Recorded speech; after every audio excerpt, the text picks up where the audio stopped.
bismillah eɗen janga maqama eɗen jaare alqahdariya batto sappo e jeeɗiɗi o wi o sidgol hadisi gonɗude yewtere hilyatul lisani woni cinkal ɗemgal wa fasahatul manɗigi laabtude wowlago sihrul albabi woni bilew ɓerɗe wa sharakul hawa pittol belaɗe afatul nufusi woni musiba pittali wa malalul khala'iq saftude tagore nde cheynul khala'iq ko aybinde jikkuji wa su'u tamai bongol ɗaminare yubayinul wara ene weeyodire e ruɗade waltisamul hazamati waɗɗinade pellital zimamu salamati woni ginol kisal wa tadallubul masalibi ɗaɓɓude ayibaji sharrul ma'ayibi woni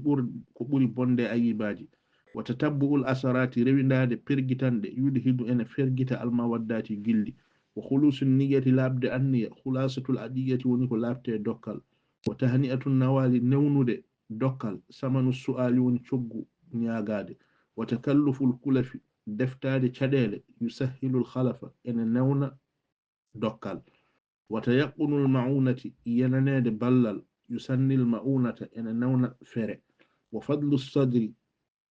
ɓural gardiɗo sa'atu sadri ko yaajugol becce wa zinatur ru'ati cinkal aynaɓe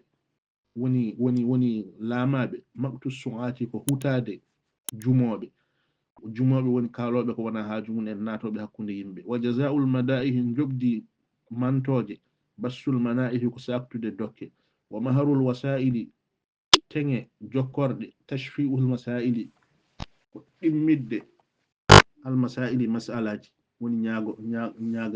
ñagude wa majlabatul ghawayati foɗirde bewre istighraqul ghayati ko yoldinade kaddi wa tajawuzul haddi yawtude kaddi yukillul hadda ene tundina mbelendi wa ta'addi al adabi tundina mbelendi silama wa ta'addi al adabi yawtude needi yuhbidul qurama ene bonna dewe Allah wa tanasil huquqi yejjidde haqqeji yunshu ene fuɗɗa al uquga aƴare wa tahashi woɗɗitade arriya bi sikkeji yarfaw ene ɓamta ar rutaba martabaji wa irtifa'ul akhtari famtogol al haliji biktihamil akhdari ko e fawñade kulhuli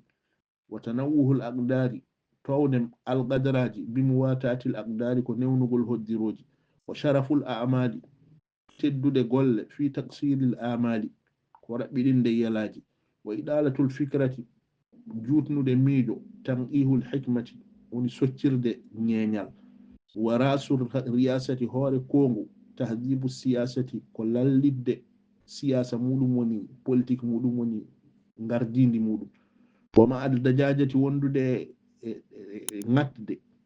tulgal hajatu haaju ene weldo wene werle wa indal awjali sanga kul hudi tatafadalu rijalu worɓe ɓurodirta wa sallallahu sallam wa baraka ala sayyidina muhammadin wa alihi wa sahbihi ajma'in